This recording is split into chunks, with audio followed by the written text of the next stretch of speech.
বাংলাদেশে প্রথমবারের মতো আনুষ্ঠানিকভাবে শুরু হলো ৩২৬ বছর আগে শুরু হওয়া ওয়াটার স্পোর্টস বডি সার্ফিং। রোববার কক্সবাজার সমুদ্র সৈকতে বডি সার্ফিং বাংলাদেশ নামে একটি উদ্যোগের মাধ্যমে ৩৫ জন তরুণের সমন্বয়ে শুরু হয় এ যাত্রা।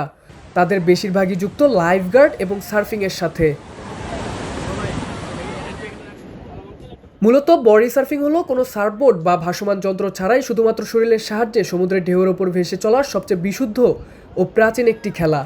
এটি মূলত সাঁতারু ও ঢেউয়ের শক্তির মিলন, যেখানে হাত পা ব্যবহার করে গতির সঞ্চার করা হয় এবং সাঁতারের ফিন ব্যবহার করে দ্রুত ঢেউ ধরা ও তার ওপর সওয়ার করা যায়।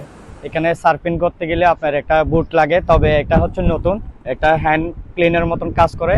এটা সর্বপ্রথম আমরা এখানে বাংলাদেশে নিজে টাকা খরচ করে আপনার 200 টাকা মতন খরচ হয়েছে। হ্যান্ড ক্লিনের মতন কাজ করে, এটা ঢেউর সাহায্যে এক পাশে যদি দিই এটা অনেক দ্রুত যাওয়া যায়।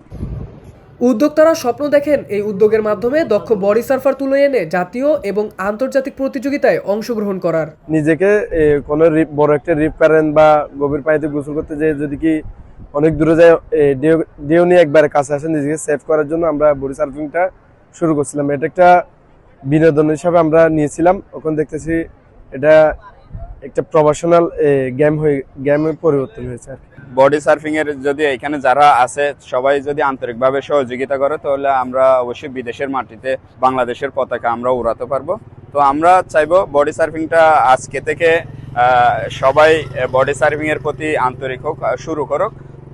সেই ক্ষেত্রে অনেকেরই লাইফ সেভিং এরও অনেক উপকার হয়। এখানে বিশেষ করে যারা সৈকতে সার্ফিং করে এবং লাইফ গার্ডিং করে, তারাও বডি সার্ফিংটা খুবই ভালো জানে। উদ্যোক্তারা স্বপ্ন দেখেন এই উদ্যোগের মাধ্যমে দক্ষ বডি সার্ফার তুলে এনে জাতীয় এবং আন্তর্জাতিক প্রতিযোগিতায় অংশগ্রহণ করার। ফার্স্ট টাইম এই কক্সবাজার সমুদ্র সৈকত এটা চালু করতে যাচ্ছি। এটার মাধ্যমে আমরা যেমন নিরাপদ থাকবো এবং হচ্ছে যারা আগত পর্যটক বা স্থায়ী যারা এখানে সমুদ্র সৈকতে আসবেন, ওনারাও ওই প্রশিক্ষণটা যদি পায় তাহলে ওনারাও নিরাপদে থাকবেন।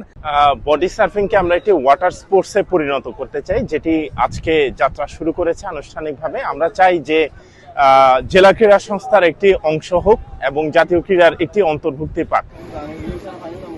বাংলাদেশে প্রথমবারের মতো শুরু হওয়া এমন আন্তর্জাতিক মানের ওয়াটার স্পোর্টসে সরকারের সহযোগিতা চান তারা। সমুদ্র সন্তানদের এমন উদ্যোগকে স্বাগত জানিয়েছেন ক্রীড়া সংশ্লিষ্টরা।